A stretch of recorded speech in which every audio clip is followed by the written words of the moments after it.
Dictation start होगा 5 second बाद। Start. Atal Bihari Vajpayee का जन्म 25 दिसंबर 1924 को ग्वालियर में हुआ था। उनकी माता का नाम श्रीमती कृष्णा देवी तथा पिता का नाम कृष्ण बिहारी वाजपेयी था। उस समय इनकी माता श्रीमती कृष्णा देवी और पिता श्री कृष्ण बिहारी वाजपेयी ने शायद ही यह सोचा होगा कि उनकी यह संतान एक दिन प्रधानमंत्री पद पर सुशोभित होकर उनका नाम रोशन करेगा। वाजपेयी की आरंभिक शिक्षा ग्वालियर के ही सरस्वती शिशु मंदिर विद्यालय में हुई। इसके बाद इन्होंने विक्टोरिया कॉलेज से स्नातक की परीक्षा उत्तीर्ण की और फिर कानपुर के दयानंद एंग्लो वैदिक कॉलेज से राजनीति विज्ञान में स्नातकोत्तर की उपाधि प्राप्त की। यद्यपि उन्होंने कानून की भी पढ़ाई भी की, परंतु किसी कारणवश वह इसे पूरा नहीं कर पाए। वाजपेयी जी ने अपने आरंभिक जीवन में ही राष्ट्रीय स्वयंसेवक संघ के सदस्य बन गए थे। उन्होंने आर्य कुमार सभा में भी सक्रिय भूमिका निभाई। यद्यपि भारतीय स्वतंत्रता संग्राम में वाजपेयी जी की सक्रिय भूमिका का उल्लेख नहीं मिलता है, तथापि वर्ष 1942 में उन्हें भारत छोड़ो आंदोलन के अंतर्गत जेल जाना पड़ा था। इसके बाद वह भारतीय जनसंघ के संस्थापक डॉक्टर श्यामा प्रसाद मुखर्जी के संपर्क में आए और शीघ्र ही अपनी प्रतिभा के बल पर उनके राजनीतिक सचिव बन गए। इससे पूर्व वह राष्ट्रीय स्वयंसेवक संघ के कार्यकर्ता रहते हुए राष्ट्रधर्म, पांचजन्य, चेतना, दैनिक स्वदेश, वीर अर्जुन आदि पत्र पत्रिकाओं के संपादक रह चुके थे और एक कुशल संपादक एवं सफल पत्रकार के रूप में प्रसिद्धि पा चुके थे।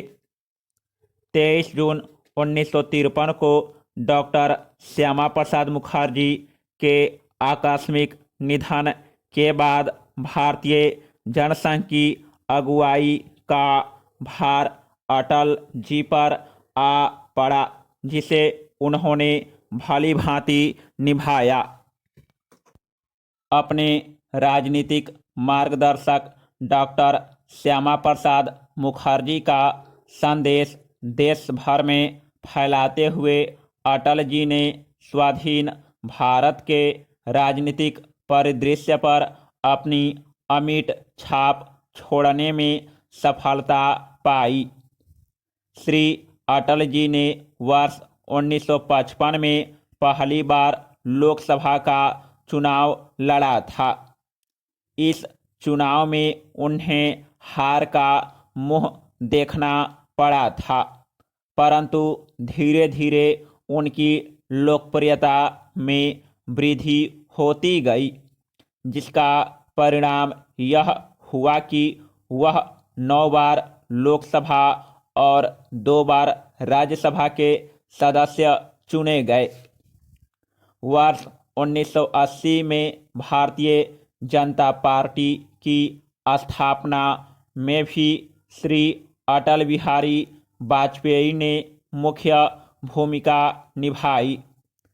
कवि हृदय होते हुए भी बेबाक बोलने का कौशल रखने वाले वाजपेयी जी ने लगभग 4 दशक से भी अधिक समय तक विपक्ष में रहते हुए सकारात्मक भूमिका निभाई और 3 बार प्रधानमंत्री पद के लिए चुने गए।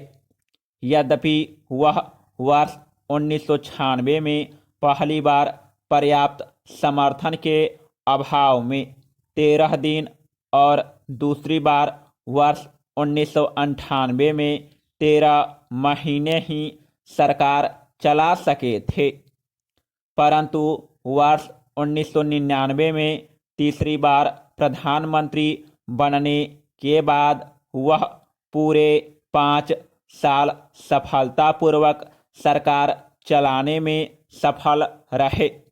भारतीय राजनीति में यह उपलब्धि दर्ज कराने वाले वह पहले गैर कांग्रेसी नेता थे। प्रधानमंत्री बनने से पूर्व लगभग 40 वर्ष तक अटल जी ने जिस तरह विपक्ष के नेता के रूप में अपनी सक्रिय भूमिका निभाई, एक बार स्वयं पंडित नेहरू ने उनकी वाक्पटुता से प्रभावित होकर कहा था कि यह नौजवान एक दिन देश का प्रधानमंत्री बनेगा।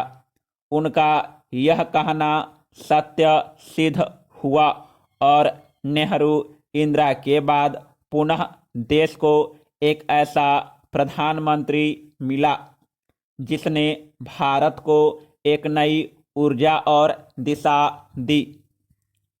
कवि हृदय वाले होते हुए भी बेझिझक होकर स्पष्ट रूप से अपनी बात रखने के कौशल में माहिर अटल जी ने अंतर्राष्ट्रीय स्तर पर भारत को नई पहचान दिलाई।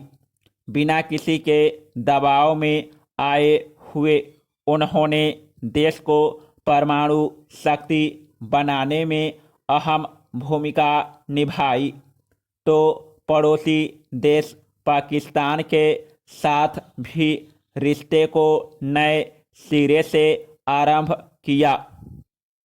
उनकी विदेश नीति को अब तक की सबसे सफल विदेश नीति माना जाता है। उन्होंने दिल्ली लाहौर बस सेवा का शुभारंभ किया और स्वयं भी बस में बैठकर लाहौर गए। उस समय इस पहल को लेकर अटल जी की आलोचना अवश्य हुई थी, परंतु आज विरोधी और आलोचक भी उनकी इस दूरगामी पहल की प्रशंसा किए बिना नहीं रहते।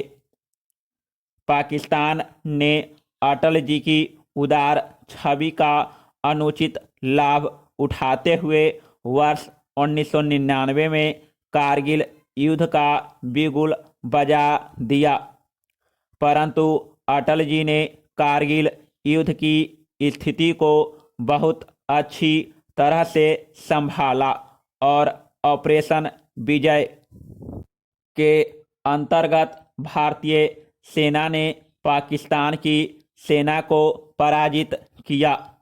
इस प्रकार श्री अटल बिहारी वाजपेयी के नेतृत्व की कार्यप्रणाली का अंतर्राष्ट्रीय पटल पर यह संदेश गया कि भारत का नेतृत्व कुशल और अनुभवी हाथों में है और भारत किसी भी हमले का मुंहतोड़ उत्तर देने में सक्षम है। इसके अतिरिक्त उन्होंने ग्रामीण सड़क योजना, स्वर्णिम चतुर्भुज योजना, सर्व शिक्षा अभियान तथा नदी जोड़ो परियोजना जैसे जन कल्याणी परियोजनाओं को आरंभ किया। बिना किसी वाद विवाद के वर्ष 2000 में 3 नए राज्यों उत्तराखंड, छत्तीसगढ़ और झारखंड के गठन का श्रेय भी अटल सरकार को ही जाता है। उनके कार्यकाल में मंदी के बावजूद भारत विकास दर में वृद्धि दर्ज करा सका। इस प्रकार उन्होंने आज के भारत को